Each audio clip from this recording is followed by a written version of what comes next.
갑을? 아까? 답을 해야 되는데 가만히. 안녕하세요. 그동안 평안하셨습니까? 네. 오늘은 고린도전서 39번째 강의입니다. 특별히 예수님이 제정하신 성만찬, 이게 무슨 의미가 있는가? 오늘은 첫 번째로 역사를 이렇게 회상하는, 회고하는 능력이 성만찬 속에 있다. 그 말씀을 함께 나누려고 합니다. 우리 지난번 우리 시간에 배우셨던 것, 혹 기억나는 것이 있으면 누가? 진짜요? 빠르다.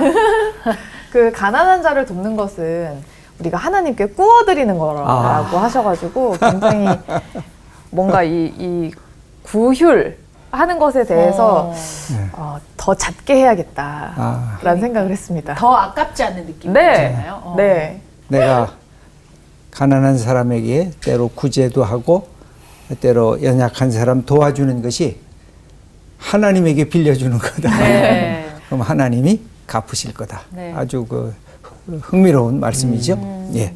또 예. 네, 저는 저 서영미 아나운서에 연결해서 얘기하자면 그거를 하나님께서는 꼭 돌려주신다. 그것도 아주 넉넉하게. 네. 그러죠. 사람에게 빌려준 거는 띄어먹힐 수도 있는데 네. 하나님에게 빌려드린 것은 하나님이 갚아주시되 넉넉하게 갚아주신다. 예. 네. 또 예. 예, 지난주에 뭐니 해도 가장 기억에 남는 것은 먹으러 모일 때에는 서로 기다리라. 이 예. 공동체 식사 예절에 대한 어떤 그 배려에 대한 말씀을 하셨는데 진짜 현실적으로 먹으러 이제 친구들이랑 만났는데 반 이상 먹고 이게 나머지 이거 먹으려고 그러면 찌꺼기 먹는 그렇죠. 느낌도 들고 빈정 상할 때가 있거든요. 근데 맞아요. 정말 사도 바울이 그런 섬세한 부분까지 이렇게 기록을 했다라는 게 이게 정말 이 성경은 굉장히 현실적이구나. 예, 또 그런 생각이 예. 들었습니다. 사실 먹는 게 제일 중요하잖아요. 네. 근데 먹으러 모일 때 서로 기다리면서 형제의 우정을 함께 나누라 하는 말씀입니다. 저는 앞에 얘기해 주신 것처럼 그래서 서울역에 그 차 타러 갔는데 좀 그 거리에 계신 분이 있으셔가지고 빵이랑 그 우유 해가지고 드리려는데 그분이 너무 친절하게 또 받아주시는 거예요. 그래가지고 예수님 믿으시면 좋다고 그렇게 했었던 게 떠올랐습니다. 그래요. 우리가 너무 고압적이라든지 때로는 나는 베푸는 자야 하는 교만한 마음만 없으면 소중한 우리의 삶의 태도라고 할 수가 있겠습니다. 오늘 수업 고린도전서 39강 성만찬 1 역사를 회고하는 능력. 오늘 먹는 문제를 조금 더 계속해야 될 것 같습니다. 이 성만찬은 그 근원을 유월절 식사에 두고 있습니다. 이 밥 먹는 것.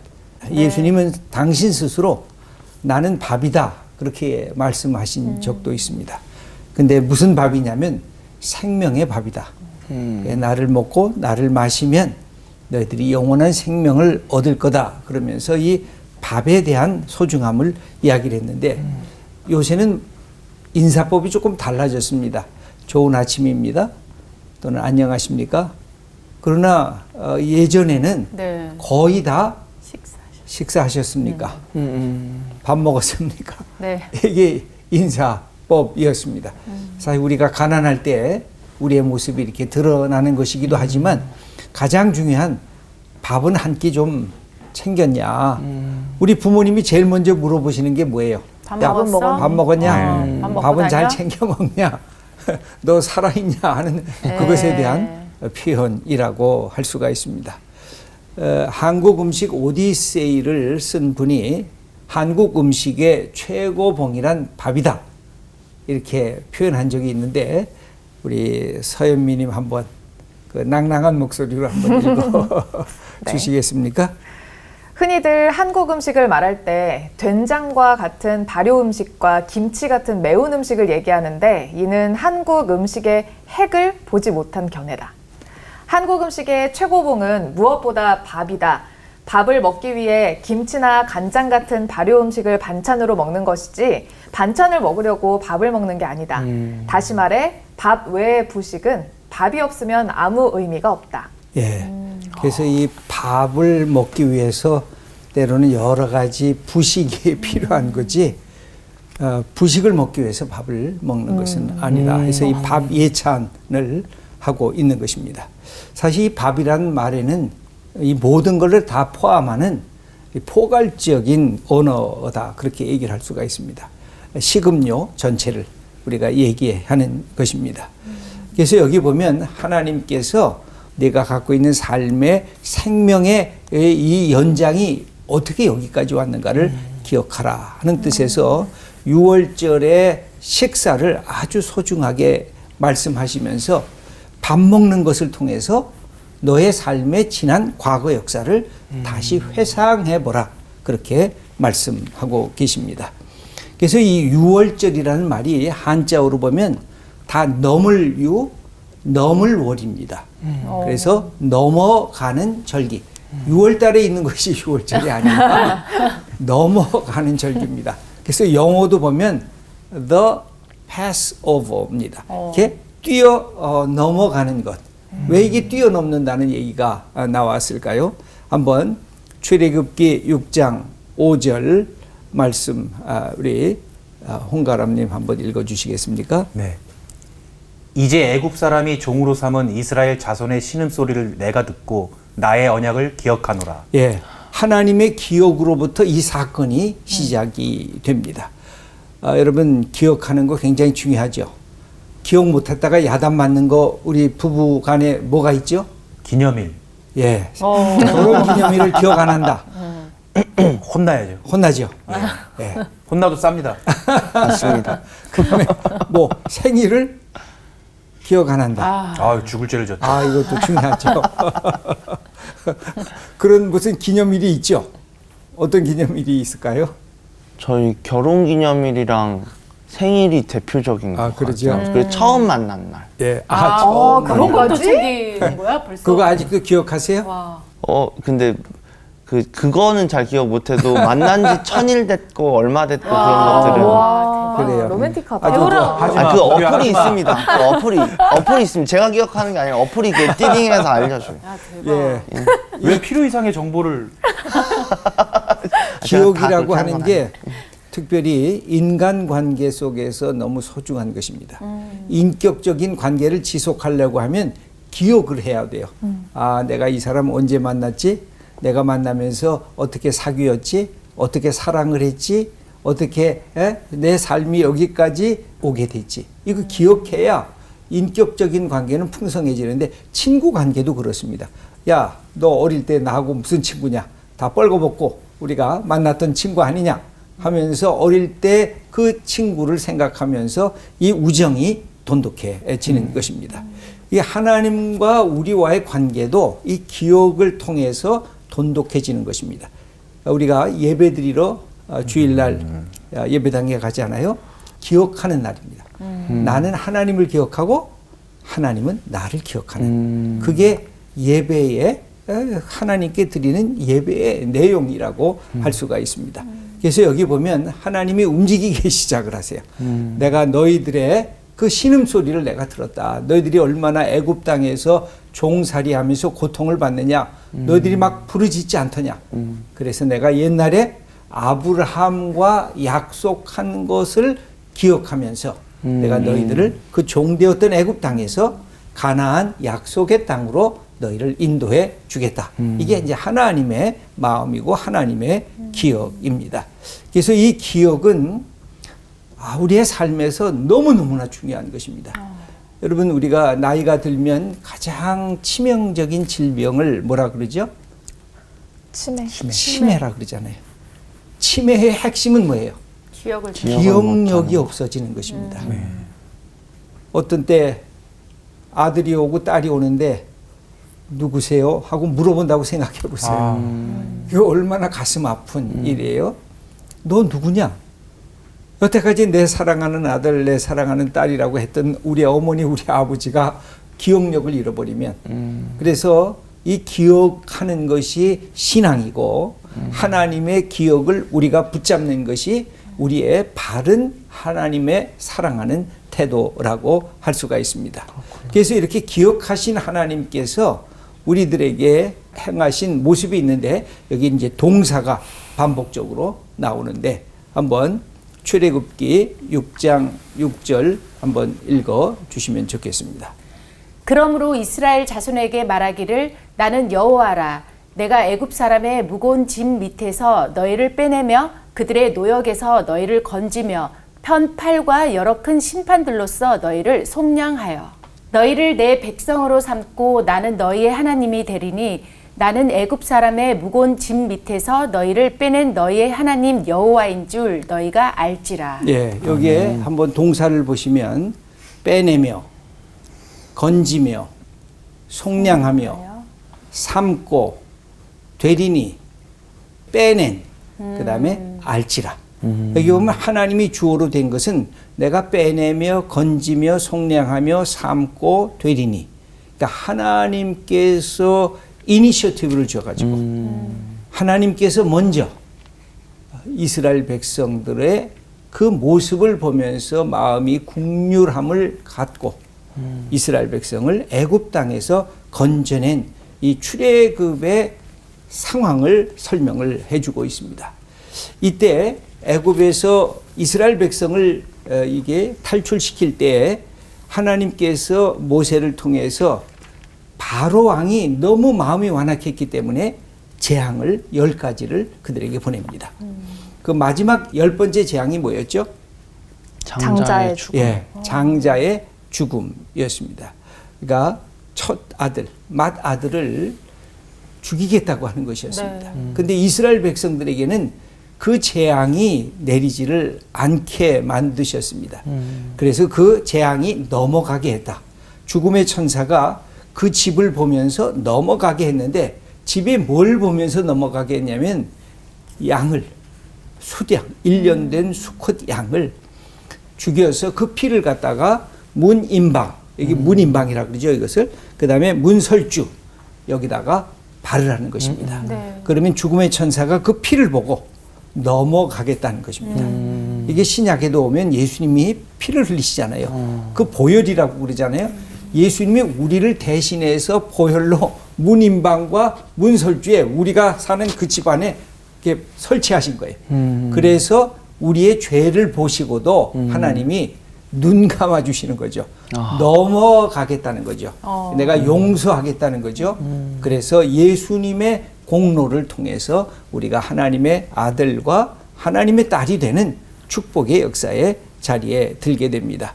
이때 무교병, 왜 무교병이냐면 급하게 나왔기 때문에 누룩으로 이렇게 다 부풀리지를 못했습니다.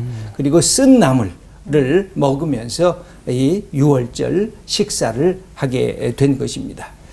출애굽기 12장 11절을 우리 읽어주시죠. 너희는 그것을 이렇게 먹을지니 허리에 띠를 띠고 발에 신을 신고 손에 지팡이를 잡고 급히 먹으라. 이것이 여호와의 유월절이니라. 내가 애굽 땅을 칠 때 그 피가 너희가 사는 집에 있어서 너희를 위하여 표적이 될지라. 내가 피를 볼 때 너희를 넘어가리니 재앙이 너희에게 내려 멸하지 아니하리라. 예, 여기서 보면 피를 볼 때 내가 어떻게 하겠다고요? 패스 오버. 넘어가겠다는 것입니다. 그래서 우리 말로는 조금 어려운 말이에요. 그래서 다른 표현에는 과월절이다. 이렇게 지나간다. 이렇게 표현했는데 6월절 그러면 보통 사람들은 6월 달에 무슨 특별한 행사가 있는 겁니다. 그렇게 오해를 할 수도 있는데 이게 다 넘을 월입니다. 그래서 6월절 넘어가서 이스라엘 백성들이 당할 고통을 면해 주겠다고 하는 약속이었습니다. 그래서 이것을 식사를 행할 때마다 반복해서 기억하라는 것입니다. 일상적인 식사와 하나님의 사건을 결부시킨 것이 바로 유월절 식사였습니다. 여기에는 두 가지가 있었습니다. 하나는 과거 역사에 대한 기억.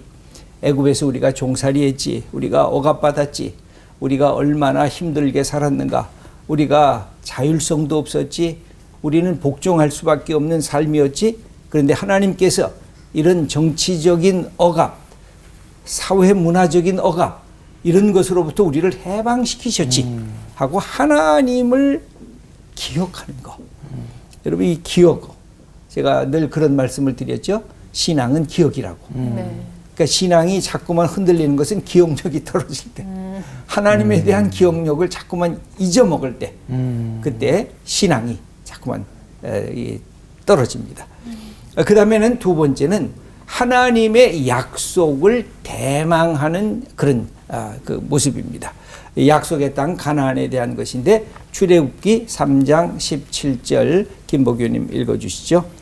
내가 너희를 애굽의 고난 중에서 인도하여 내어 젖과 꿀이 흐르는 땅으로 올라가게 하리라. 예, 여기 보면 그래서 출애굽은 항상 단절, 탈출, 그 다음에 뭐예요? 그냥 탈출만 하면 안 되잖아요. 어디를 향하여? 미래를 향한 꿈과 비전이 있을 때 진정한 자유와 해방을 경험하게 되는 것입니다. 하나님께서 이스라엘 백성들에게 이 두 가지를 동시에 허락한 거죠. 너 과거로부터 단절해라. 과거는 어둠의 세계 아니었나? 너를 못 살게 굴었던 부자유의 세계 아니었냐? 훌훌 벗어버리라. 그리고는 이제는 하나님의 약속의 땅, 젖과 꿀이 흐르는 땅, 거기에는 기쁨과 감사와 거기에는 하나님과 동행하는 축복의 역사가 있는 땅으로 나가라. 이게 하나님께서 출애굽을 하면서 그들에게 독립, 자주, 자유, 풍요를 향한 그런 여정을 시작하게 한 것입니다. 그러니까 우리가 예수 그리스도를 믿으면 어떤 사람이 되냐면 도상의 존재가 돼요. 우리의 삶이 이렇게 하나하나 흘러가는 삶에서 끊임없이 과거를 잘라버리고, 그러니까 이걸 언더웨이, 하나의 과정, 여정 속에 있는 순례자의 모습으로 우리의 인생이 바뀌어지게 되는 것. 그게 출애굽 사건이고 그것을 기억하라고 유월절 식사를 그들에게 말씀하시고 명령하신 것입니다. 그러면 유월절 식사는 어떻게 진행이 되는가?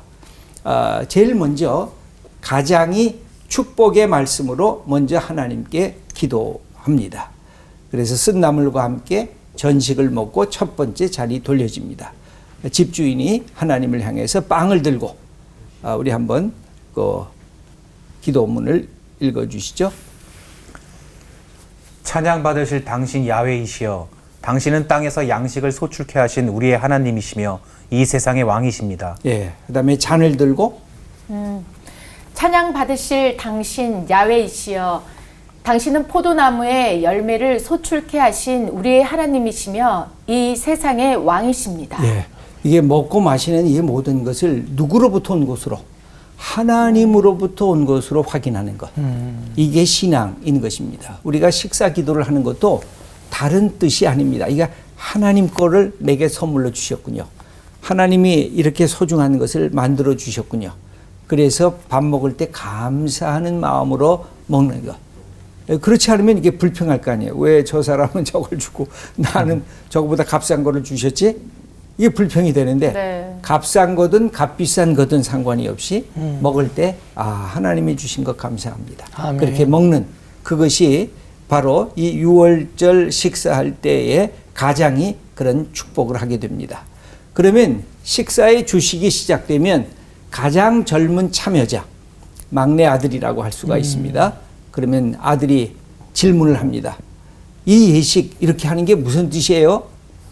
이 밤은 우리가 이 밤을 이렇게 식사를 하는데 다른 날과 어떤 차이가 있습니까?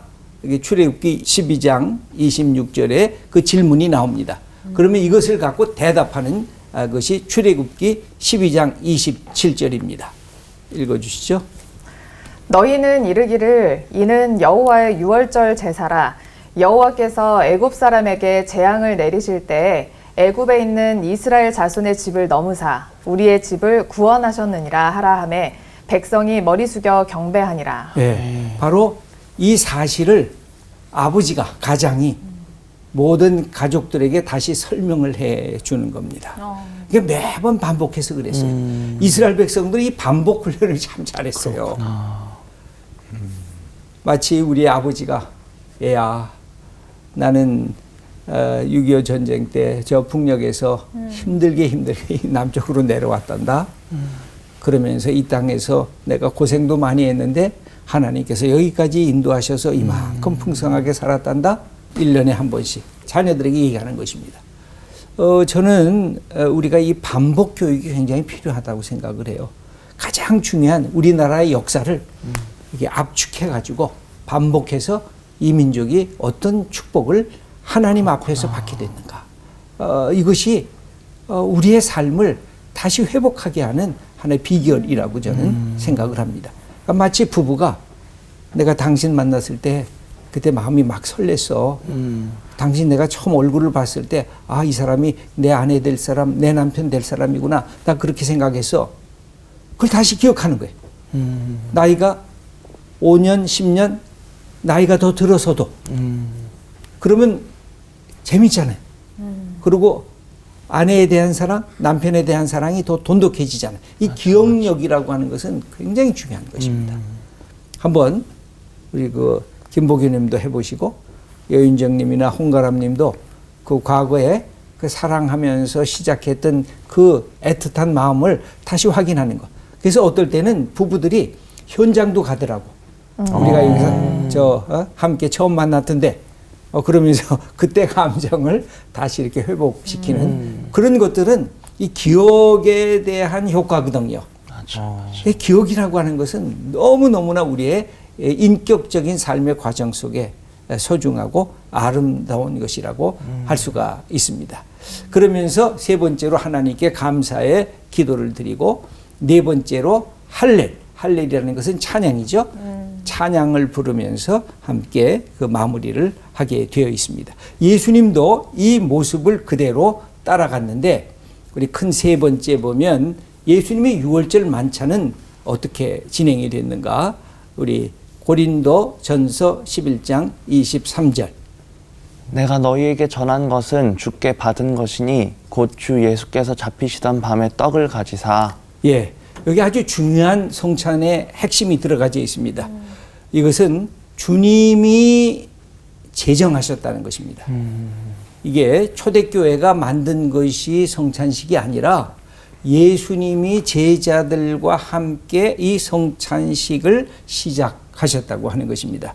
그래서 여기 뭐라고 되어 있냐면 주께 받은 것이니 주 예수께서 잡히시던 밤에 떡을 가지사 하고 예수님이 직접 이 주인처럼 이 일을 행하신 것을 이 제자들이 보고 그것을 다시 제자들에게 전하고 제자들이 그 다음 제자들에게 연속해서 전했다고 하는 것입니다.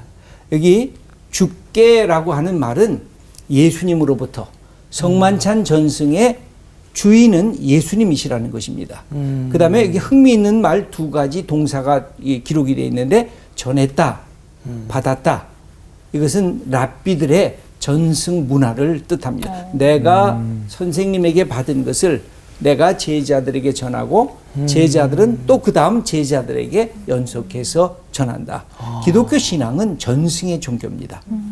그게 우리가 기억하시잖아요. 네. 우리 하나님 아버지를 구약에서는 뭐라고 표현해요? 아브라함의 하나님, 이삭의 하나님, 야곱의 하나님. 다 각자 경험한 하나님인데 똑같은 하나님이에요. 그러나 경험들은 다 달라요. 네. 아브라함이 경험했던 하나님의 모습, 이삭이 경험했던 하나님의 모습, 야곱이 경험했던 하나님의 모습은 조금씩 다른데 그 하나님이 하나님이라시는 거예요. 그래서 전승이 아브라함이 경험했던 것이 이삭에게 전해 들어가고 이삭이 경험했던 게 야곱에게로 전해 들어가고 이 세 믿음의 조상들이 경험했던 것이 이스라엘 백성들에게 자동적으로 연속이 되면서 아, 우리들의 하나님은 아브라함의 하나님, 이삭의 하나님, 야곱의 하나님이구나. 그래서 우리가 지금 고백할 수 있는 것은 뭐예요? 아브라함의 하나님, 이삭의 하나님, 야곱의 하나님, 그 다음에 누구의 하나님? 저의 하나님. 예, 홍가람님의 하나님, 여윤정님의 하나님. 서현미님의 하나님, 김복규님의 하나님. 그래서 바로 나와 함께 하시는 하나님으로 전승이 연결되는 거예요. 이게 깨지면 하나님의 이 전승에 큰 단절이 오기 시작합니다. 저는 지금 한국교회가 갖고 있는 것이 그거예요. 세대 간의 단절이 신앙의 단절과 연결이 돼요. 그러니까 아버지가 믿은 하나님, 나 안 믿어. 엄마가 믿은 하나님, 나 싫어. 그러면 그 신앙은 거기에서 끝나버려요. 가장 위험한 게 그거예요. 신앙은 전승이거든요. 이 전승을 누구한테 전해줘야 돼? 우리의 자녀들에게. 우리의 믿음의 자녀들에게. 우리가 육적인 자녀가 없으면 믿음의 자녀들을 그래서 이렇게 세워나가는 것입니다. 네. 그럴 때 신앙은 전승이 되어지는 것이라고 할 수가 있습니다. 근데 이게 언제냐면 주 예수께서 잡히시던 밤에 성만찬이 연대기적인 자리매김이 있습니다. 역사의 한복판에서 일어난 사건이라고 하는 것입니다. 예수님이 십자가에 달리시기 바로 직전에 이 제자들과 함께 마지막 만찬을 했는데 이때 흥미로운 것이 예수께서 잡히시던 밤, 예수님이 죽음에 넘겨지는 그 과정을 하나하나 표현하는 글 중에 하나가 잡히시던이라고 하는 말씀입니다. 여기에서 떡을 가지사 예수님이 식탁의 주인이라고 할 수가 있습니다. 저는 이것이 참 좋아요. 여러분 성만찬에 참여하실 때 예수님이 식탁의 주인이면서 하나님께 감사의 기도를 먼저 하시고 당신의 이 떡을 나눠주시고 당신의 잔을 나눠주시면서 말씀하시는 것인데 이것이 우리들에게 왜 축복이 되느냐. 이것은 하나님께서 예수님을 통해서 생명의 축복을 우리들에게 전해주는 것이라고 할 수가 있습니다. 여러분들 그래서 성만찬을 이렇게 자주 참여하실 필요가 있어요. 교회가 성만찬 한다 그러면 열심히 가서 성만찬 참여하면서 내가 예수님의 그 자리에 내가 동참하고 있구나. 바로 거기에 베드로가 있었고 야고보가 있었고 요한이 있었던 것처럼 바로 내가 그 자리 옆에 함께 참여하는 것입니다. 예. 목사님, 제가 지식이 짧아서 정확히 질문을 하는 건지는 모르겠는데 성만찬을 한 주기가 다 조금씩 다르잖아요. 유대교 같은 경우는 6월절에서 유월절 지키려고 그걸 했었고, 근데 저는 교회를 옮겼는데 저희 교회에서는 또 한 달에 한 번씩 하고 또 어떤 데는 또 뭐 그렇게 주기들이 다 다른데 그게 뭐 정해져 있는 그런 딱 시기가 있는 건지. 예. 그러니까 6월절 식사는 단회적이라고 할 수가 있죠. 1년에 한 번. 그러나 예수님이 말씀하신 성만찬은 초대교회 때는 모일 때마다 했어요. 모일 때마다 한편으로 두 가지를 했는데 하나는 큰 의식이 세례를 행하는 의식이 있었어요. 그래서 예수를 믿겠다 하는 사람들에게 세례를 주면서 교인의 자리에 초청하게 되었죠. 그리고 모이는 사람들이 함께 떡을 나누며 교제를 했습니다. 모일 때마다 성만찬을 했어요. 그래서 예수님의 피와 예수님의 살을 먹고 마시면서 우리가 하나님의 사람이다. 여러분 이 식사하는 것의 가장 큰 것은 뭐예요? 우리가 함께 친구가 됐다. 여러분 친구하고 밥을 먹잖아요. 네. 그건 뭐냐면 나이가 드신 분이 젊은 사람하고 우리 같이 밥 먹자 그랬을 때도 그 밥 먹는 순간은 친구가 된다는 뜻이거든요. 내가 너의 상사다. 그런 의미로 밥을 먹으면 그 소화가 안 되죠. 네. 나는 너의 친구고 너는 나의 친구다. 그게 밥 먹는 것의 소중한 특권이거든요. 그 공동체 안에서 서로가 형제 자매가 되고 그 공동체 안에서 남자와 여자의 차별성이 무너지고 그 공동체 안에서 있는 자와 없는 자의 그 모든 그동안에 있었던 괴리가 다 박탈이 되는 거죠. 인종의 차별성도 상관이 없고 그래서 이 성만찬에 참여한다는 것이 왜 위대한 것이냐면 우리가 갖고 있었던 인간이 만들어 놓았던 모든 차별성, 나이의 차별성, 성별의 차별성, 경제적인 사유물에 대한 차별성, 인간이 만들어 놓은 인종적 차별성, 인간이 갖고 있는 모든 삶의 차별성을 다 그리스도 안에서 다 부숴버리는 그 하나님이 주시는 식사 공동체에서의 함께 동일하게 참여하는 그런 특권이 바로 성만찬이다. 그렇게 얘기할 수가 있지요. 그래서 이 예수님의 이 행위 속에서 첫째는 하나님께 감사하는 것, 네. 그래서 감사 기도를 드리는 것. 그 다음에는 떡을 이렇게 떼어서 나누어 주는 게 굉장히 중요한 것입니다. 그래서 나도 한 떡에 참여했다. 나도 같은 떡에 참여했다. 그래서 네가 먹는 것이나 내가 먹는 것이나 동일하다. 그래서 우리는 그리스도 안에서 한 떡 한 공동체에 속해 있는 존재다라는 사실을 확인하는 게 예수님이 이렇게 떼어서 주는 것. 그것은 그 공동체성을 표현하는 하나의 소중한 모습이라고 할 수가 있습니다. 또 하나는 그 떼일 때에 예수님이 나는 생명의 떡이다 그렇게 말씀하시잖아요. 네. 그럴 때 내 몸을 떼어주는 것과 같다. 그래서 우리가 늘 기억해야 될 것은 성만찬 하실 때마다 내가 예수의 살을 먹고 예수의 피를 마신다. 예수는 생명의 밥이다. 그래서 내 이 밥을 내가 먹고 마신다. 그렇게 우리가 생각하면 성만찬의 기쁨으로 참여할 수가 있습니다.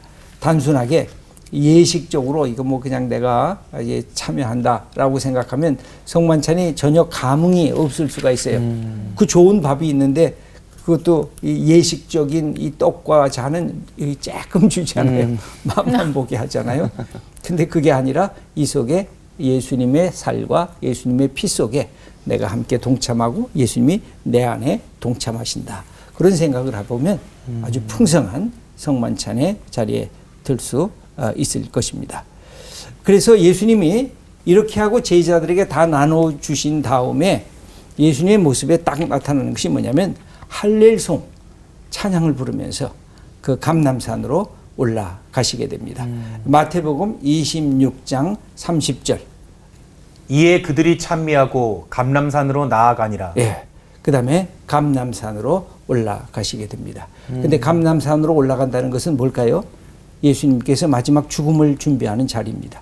그럼에도 불구하고 예수님은 찬양을 부르면서 그 감람산에 올라가셨습니다.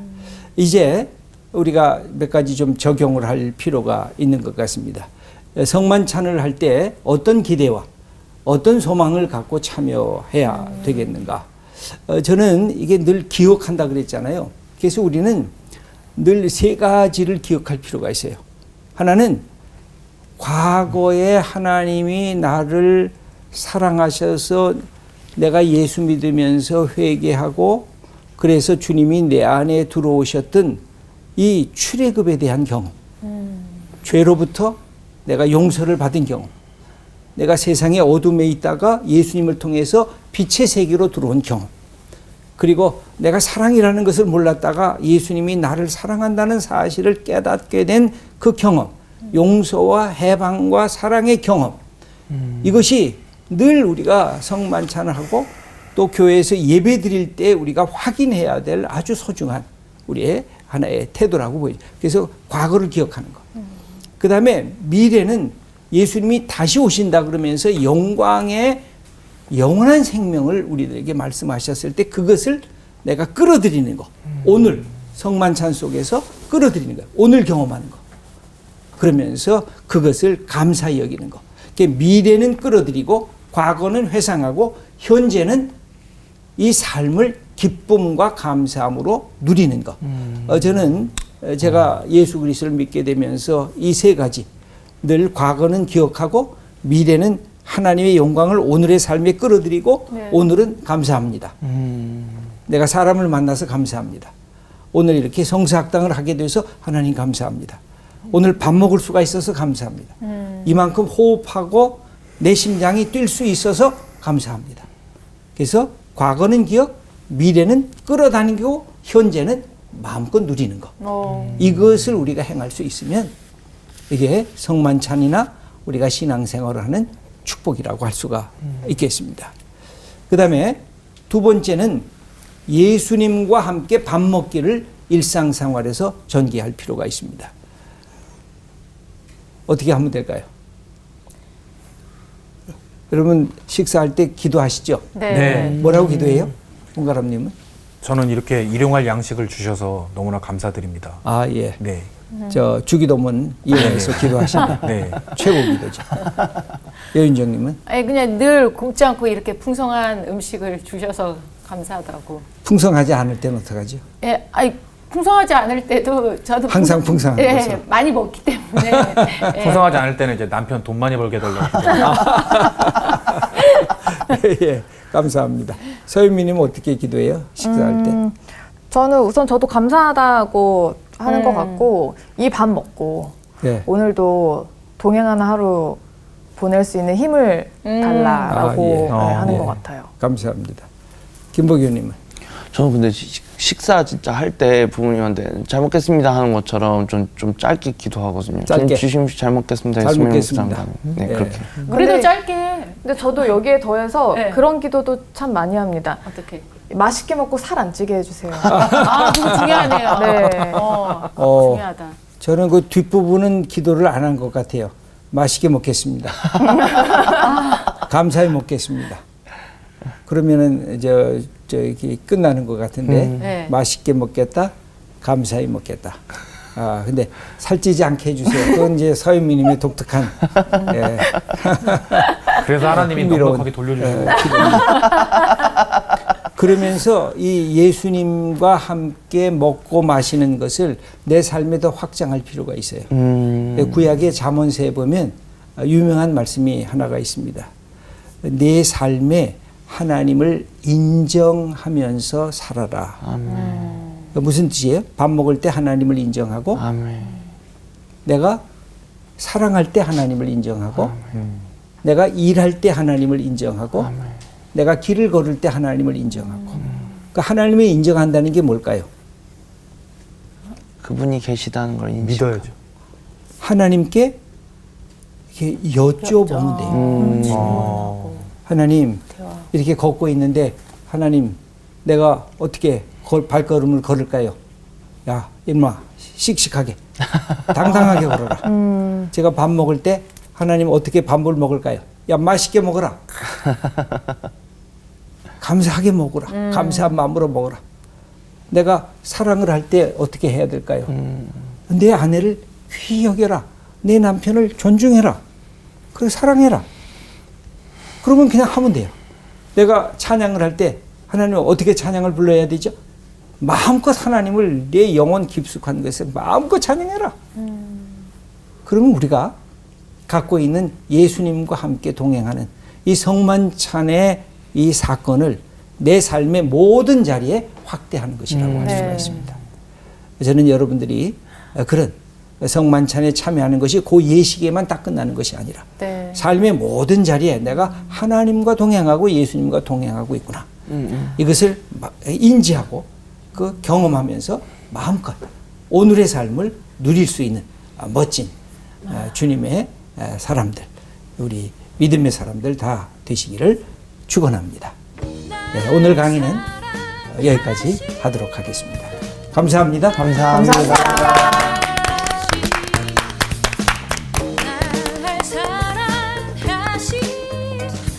하나님한테 여쭤봤어야 했어요. 맞아요. 제가 살 안 찌게 해주세요 이렇게 하지 말고 어떻게 먹어야 살이 안 찔까요? 아, 네, 하나님을 어떻게 인정하면서 먹어야 식사하는 맞아.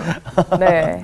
이 성만찬에 대한 생각이 좀 많이 깨졌던 게 이 거룩한 어떤 예식, 예배에서만 항상 하는 것이 이 성만찬이라 생각했는데 이제는 일상생활 가운데 내가 아침, 점심, 저녁 혼자 먹는 시간이 많아요. 근데 예수님과 함께 먹는다, 마주보고 먹는다, 이런 생각을 하면 이 밥 한 톨 한 톨도 너무 귀히 여길 것 같고 제가 한 이 나물 어떠세요, 예수님? 맛있나요?